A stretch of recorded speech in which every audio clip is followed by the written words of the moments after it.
Hello everyone, this is Sarthak Barnwal from Standard 11th and I am a student of St. Xavier's High School Bhatparani.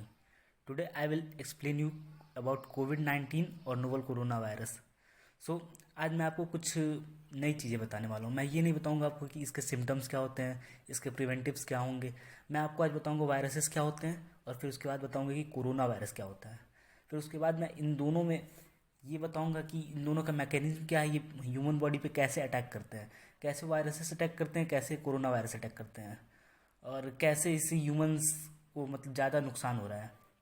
और at the end of video मैं ये आपको बताऊंगा कि आप सुन रहे होंगे कोरोना वायरस से बहुत लोग ठीक हो रहे हैं, तो वो मैं बताऊंगा कैसे वो ठीक हो रहे हैं. अगर आपका आंसर ऑब्वियसली यही होगा कि वो उनकी इम्यूनिटी अच्छी है इसलिए वो ठीक हो रहे हैं. मैं ये बताऊंगा आपको कि उनकी इम्यूनिटी अच्छी है उससे हो क्या रहा है, वो कैसे ठीक हो रहे हैं.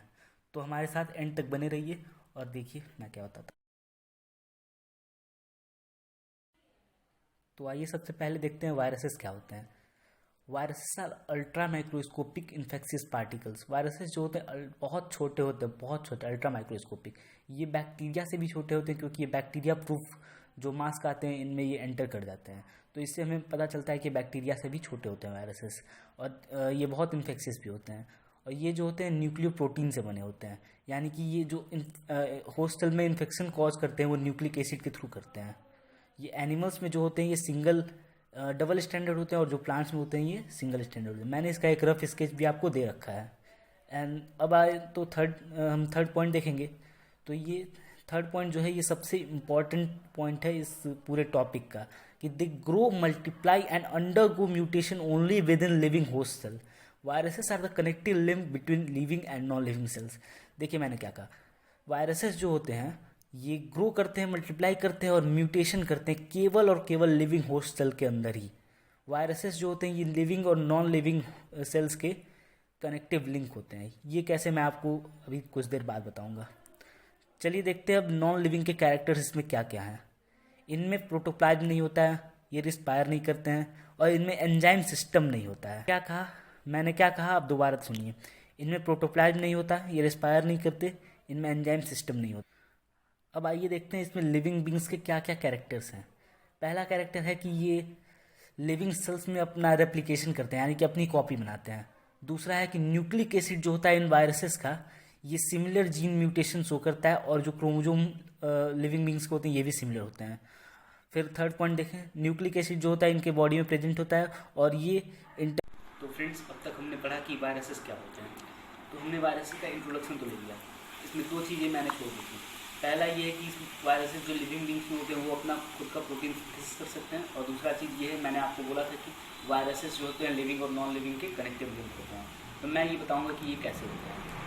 क्योंकि जब वायरसेस जो होते हैं लिविंग बॉडी के बाहर होते हैं तो ये अपना रेप्लिकेशन नहीं करते हैं, ये लिविंग बींग का कोई कैरेक्टर शो नहीं करते हैं. तो इससे हमें पता चलता है ये नॉन लिविंग के भी कैरेक्टर्स ज़्यादातर शो कर रहे हैं. और फिर जब ये ह्यूमन बॉडी के अंदर होते हैं तो ये म्यूटेशन भी करते हैं, ग्रो भी करते हैं, खुद को मल्टीप्लाई भी करते हैं, यानी कि ये लिविंग बींग्स के बहुत सारे कैरेक्टर्स ये शो करते हैं. तो इस तरह हम कह सकते हैं कि ये जो वायरसेस होते हैं लिविंग और नॉन लिविंग के कनेक्टिव लिंक हैं. सो हमने अब तक वायरसेस के बारे में पढ़ लिया है.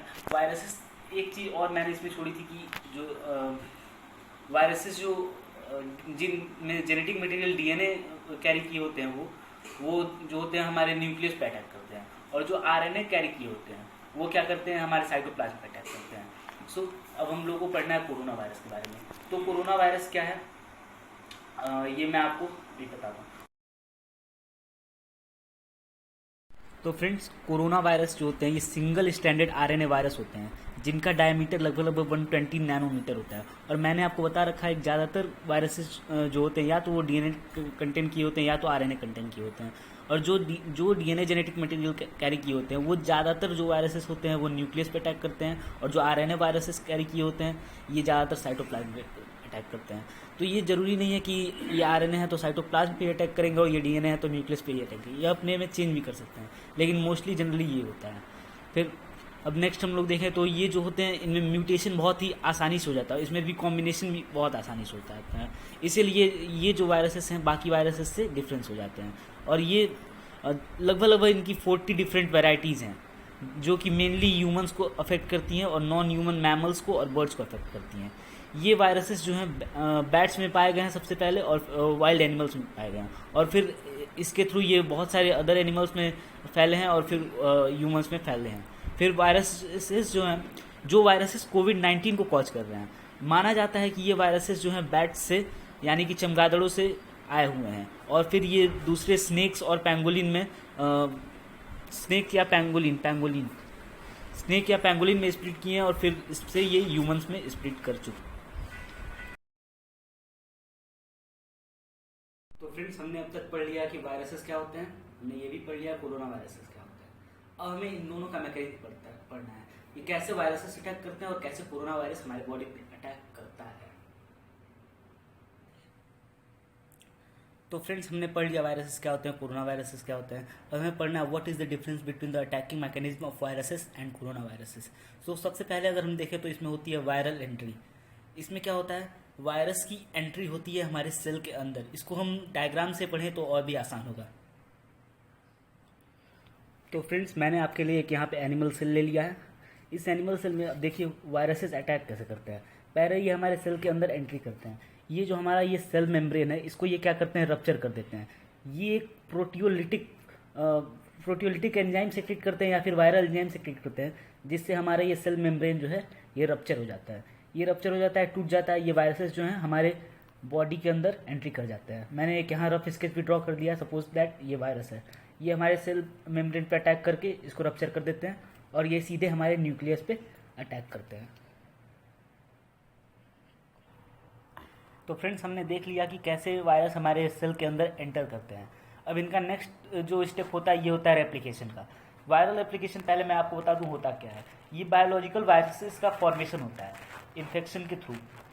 ये क्या करते हैं, हमारे क्रोमोसोम पे अटैच होकर के ये अपने कॉपीज बनाने लगते हैं। मैं इसको आपको डायग्राम के थ्रू बताऊंगा। मैंने आपके लिए यहाँ पे एक रफ स्केच ले लिया है।